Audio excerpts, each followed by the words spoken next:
继续关心自控制事环太平洋军演，南韩有电视因飞弹驱逐舰的战力，和媒体去翕。南韩的飞弹驱逐舰有远洋作战的能力，而且内底佫有各种武器系统。那荷兰的顺风舰倒普号，这一届有参与环太平洋的军演，而且这只伫今年6月初时有探过大海。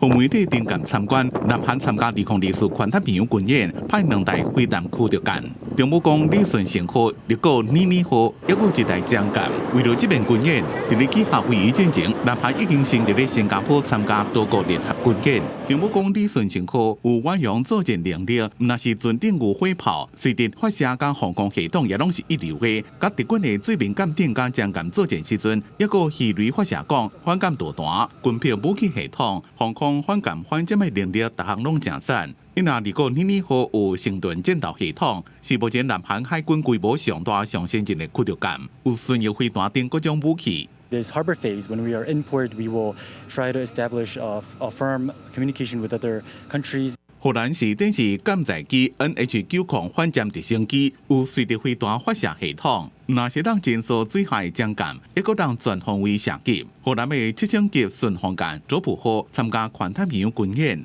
今年6月初北经过大海，过程正顺利。不过伫咧东海执行任务时阵，中共的军机是愈挖愈近。舰长讲到迄当阵的情形。At one time, our helicopter, which was also operating for this mission, she was approached by a PRC helicopter.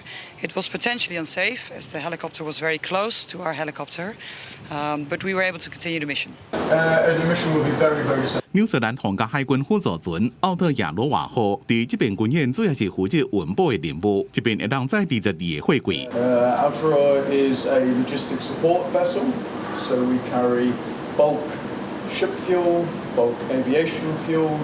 We can carry 22 containers that could be refrigerated with food inside or other bulk stores. 环太平洋军演期间，后勤补给资源也正重要。奥特亚罗瓦号会当为船舰提供燃料，和任务未中断，强化海上的合作。记者综合报道。